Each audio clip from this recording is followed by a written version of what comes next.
Hello guys, स्वागत है आपका हमारे यूट्यूब चैनल एग्जाम ब्रोकर्स पर। और आप लोग जो भी हमारे चैनल पर नए हैं वो हमारे चैनल को ज़रूर सब्सक्राइब कर लें, क्योंकि हम इस पर आने वाले टाइम पर सारे ही क्लासेस के एकेडमिक वीडियोस प्रोवाइड करवाने वाले हैं आपको।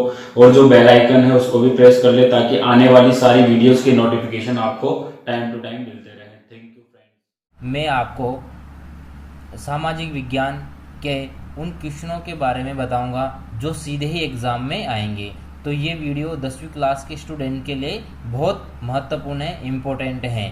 तो सभी 10वीं क्लास के राजस्थान बोर्ड के स्टूडेंट इस वीडियो को प्रारंभ से अंत तक देखें। ये आपके लिए बहुत ही इम्पोर्टेंट होगा, क्योंकि अभी जो जितने भी 10 से 15 या 20 दिन बचे हुए हैं, तो इन दिनों में क्या पढ़ा जाए क्या नहीं पढ़ा जाए, सबसे बड़ी बात है क्या पढ़ा जाए क्या नहीं पढ़ा जाए। तो सबसे इम्पोर्टेंट बात है कि जो मैं आपको इस वीडियो में जो क्वेश्चन दूंगा ना, वो बहुत ही अच्छे क्वेश्चन होंगे, इम्पोर्टेंट क्वेश्चन होंगे, सीधे सीधे उनके एग्जाम में आने की बहुत संभावना है। अतः आप इस वीडियो को प्रारंभ से अंत तक देखें।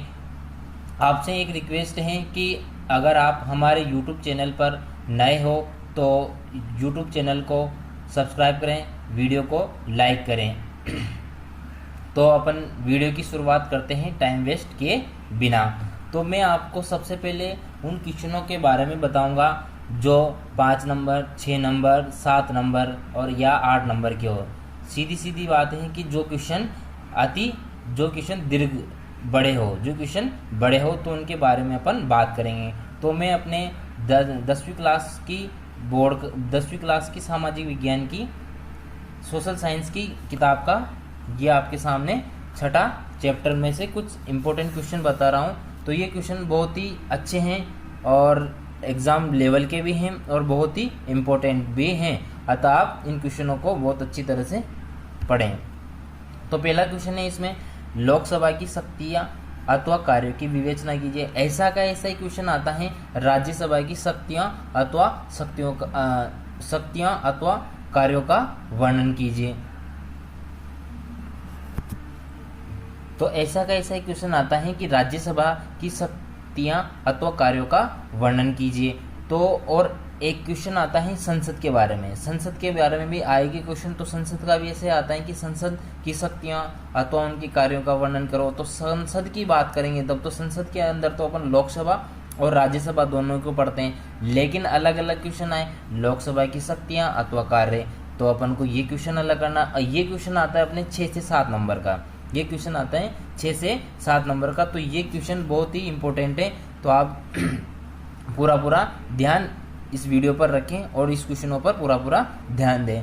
तो पहला वाला है कि लोकसभा की शक्तियाँ। तो लोकसभा में क्या क्या होगा, विधायी शक्ति होगी, वित्तीय शक्ति होगी, कार्यपालिका पर नियंत्रण की शक्ति होगी, संविधान में संशोधन करने से संबंधी शक्ति होगी, निर्वाचक मंडल के रूप में कार्य करने की शक्ति भी किसके पास होगी, लोकसभा के पास होगी। अब आपको ये मैंने इम्पोर्टेंट पॉइंट बताएं, अब इन पॉइंट को आपको क्या करना है, पूरा डिस्क्राइब करना है, जिससे ये पॉइंट ये क्या होता है, जब भी कोई एग्जामिनर आपकी कॉपी चेक करता है तो वो सबसे पहले यही देखता है कि आखिरकार आपने पृष्ठभूमि का क्या जमाई है। आपके आंसर को चेक करने से पहले वो यही चेक करता है कि आपने कैसे लिखा है, क्वेश्चन को लिखने का, क्वेश्चन के आंसर को लिखने का तरीका आपका कैसा है। तो आपको मैंने जो ये पॉइंट बताए ना, इन्हीं के आधार पर आपको लिखना है। अब आपको लिखना है तो ये पॉइंट हैं, इनको आपको पूरी तरह से डिटेल में लिखना है और 6 से 7 नंबर का आपका ये क्वेश्चन होगा। तो ये एक आपका बहुत इंपॉर्टेंट क्वेश्चन हो गया, लोकसभा की शक्तियाँ अथवा उनकी कार्यों की विवेचना कीजिए। ऐसा ही दूसरा क्वेश्चन आता है, राज्यसभा की शक्तियाँ अथवा उनके कार्यों का वर्णन कीजिए। सेम वे ये जो ऊपर मैंने 5 पॉइंट बताए ना, विधायी शक्ति, वित्तीय शक्ति, कार्यपालिका पर नियंत्रण की शक्ति, संविधान संशोधन संबंधी शक्ति, निर्वाचक मंडल के रूप में कार्य करने की शक्ति, ये सभी के सभी पॉइंट राज्यसभा के भी हैं। लेकिन राज्यसभा के 2 विशेष अधिकार हैं, राज्यसभा में के पास 2 विशेष शक्तियां हैं, वो शक्तियां सिर्फ राज्यसभा के पास ही हैं। तो पहली शक्ति क्या है, अनुच्छेद 249 के तहत राज्य सूची के किसी भी विषय को राष्ट्रीय महत्व का घोषित करना। तो कोई भी अगर राज्य सूची का कोई भी विषय है ना, तो उस विषय को राष्ट्रीय महत्व का घोषित करने का अधिकार किसके पास है, वह राज्यसभा के पास है। अनुच्छेद 312 के तहत नई अखिल भारतीय सेवाओं को स्थापित करना, वो भी अधिकार किसके पास है, वो भी राज्यसभा के पास है। दूसरा, विविध शक्तियों में क्या है कि राष्ट्रपति तथा उपराष्ट्रपति के चुनाव में भाग लेना, कौन, राज्यसभा के सदस्यों का। राष्ट्रपति, सर्वोच्च न्यायालय के मुख्य न्यायाधीश तथा कुछ पदाधिकारियों पर महाअभियोग की प्रक्रिया में भाग लेना।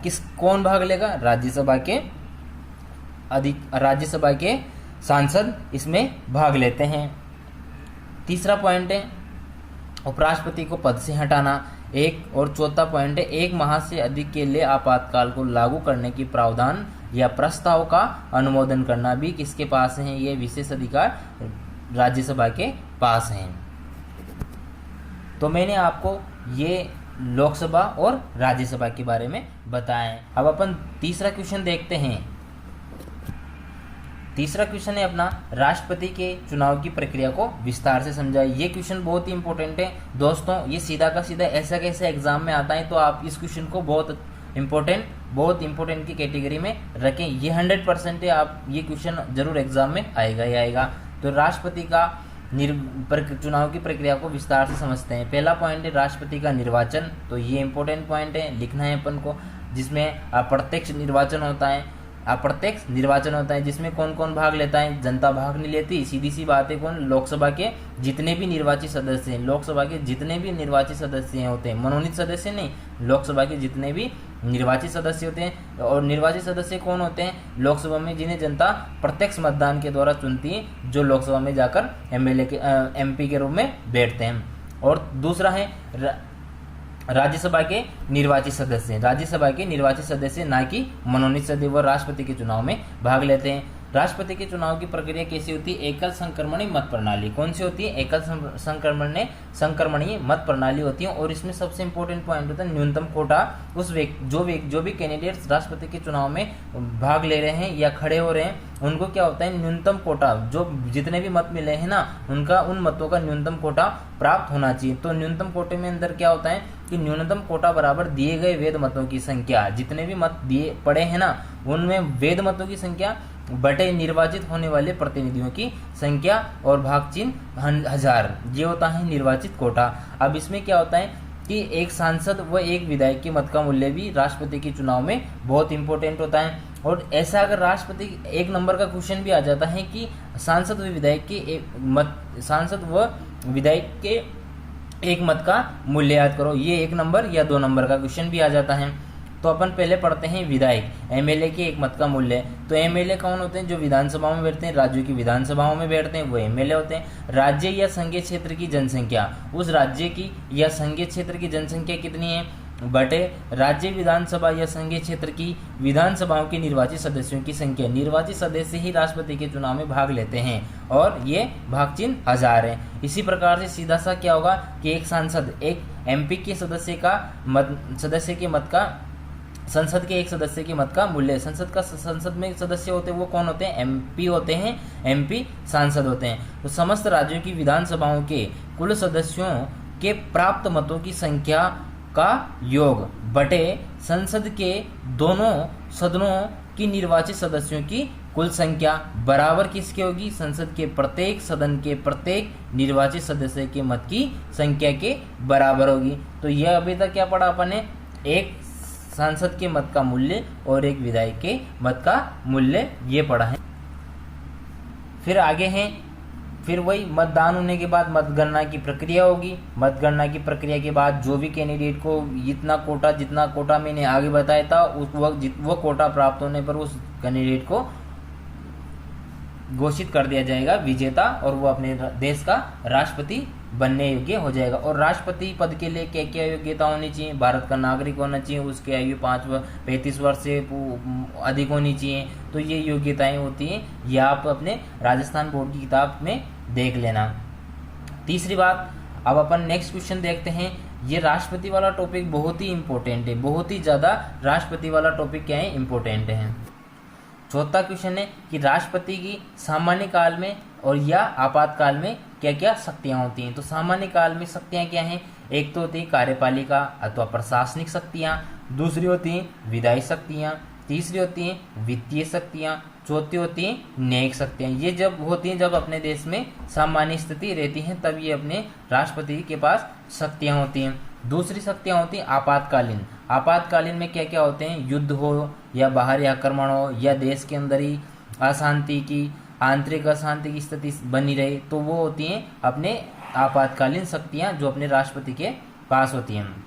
इनमें क्या होती हैं, पहली होती है संकटकालीन व्यवस्था जो अपने अनुच्छेद 352 में स्पष्ट की गई है। दूसरी क्या होती है कि जो राज्य होते हैं तो उनमें राज्य में क्या होता है संवैधानिक तंत्र के विफल होने से उत्पन्न संकटकालीन व्यवस्था, जिसके अंदर क्या कौन सा अनुच्छेद होता है 356 होता है, जिसके अंदर क्या होता है कि उस राज्य में राष्ट्रपति शासन लागू कर दिया जाता है। और तीसरी शक्ति होती है वित्तीय संकट, जिसमें अनुच्छेद 360 के अंतर्गत आता है। तो ये राष्ट्रपति टॉपिक बहुत ही इंपॉर्टेंट है, जिनका चुनाव की प्रक्रिया हो या इनकी सामान्य काल की शक्तियाँ हो या इनके आपातकालीन शक्तियाँ हो, तो ये राष्ट्रपति टॉपिक बहुत ही इंपॉर्टेंट है। यहाँ से क्वेश्चन 100% आना ही आना है। और अपना लास्ट क्वेश्चन है उच्चतम न्यायालय के संगठन, उनके क्षेत्राधिकार और उनकी शक्तियों का वर्णन करना। तो उच्चतम न्यायालय का संगठन कैसे होता है और उनकी शक्तियाँ क्या हैं, जो उच्चतम न्यायालय हैं तो उनके क्षेत्राधिकार या उनके पास क्या क्या शक्तियाँ होती। तो संगठन में क्या क्या आएगा कि उच्चतम न्यायालय का संगठन जिसे अपन बोलते हैं सुप्रीम कोर्ट। सबसे पहले बात है न्यायाधीशों की संख्या, कितनी न्यायाधीशों की संख्या होगी, वर्तमान में 34 न्यायाधीशों की संख्या होती है। नियुक्ति, अब इन न्यायाधीशों की नियुक्ति कौन करता है, तो न्यायाधीशों की नियुक्ति राष्ट्रपति के द्वारा की जाती है। और वर्तमान में भारत के राष्ट्रपति कौन है, श्रीमान रामनाथ कोविंद जी हैं। तीसरी, न्यायाधीशों की क्या क्या योग्यता होगी और उनका कार्यकाल कितना होगा और उन्हें उनकी पद से मुक्ति कब होगी, उनका कार्यकाल कब समाप्त होगा। और लास्ट पॉइंट है उनके वेतन भत्ते एवं अन्य सुविधाएं कितनी होगी। दूसरा पॉइंट था सर्वोच्च न्यायालय का क्षेत्राधिकार या सर्वोच्च न्यायालय सुप्रीम कोर्ट की क्या क्या शक्तियां होती हैं। तो उसमें है प्रारंभिक क्षेत्राधिकार, दूसरा पॉइंट है अपीलीय क्षेत्राधिकार, तीसरा है परामर्श संबंधी कार्य, चौथा है मौलिक अधिकारों की रक्षा करना, पांचवा है संविधान का रक्षक। तो संविधान की रक्षा कौन करता है, सर्वोच्च न्यायालय। और लास्ट पॉइंट है अभिलेख न्यायालय संबंधी कार्य भी कौन करता है, अपने सर्वोच्च न्यायालय करता है। तो ये मैंने 5 क्वेश्चन बताए, ये बहुत इंपॉर्टेंट क्वेश्चन है, तो आप इनको बहुत अच्छी तरह से याद करके जाएं।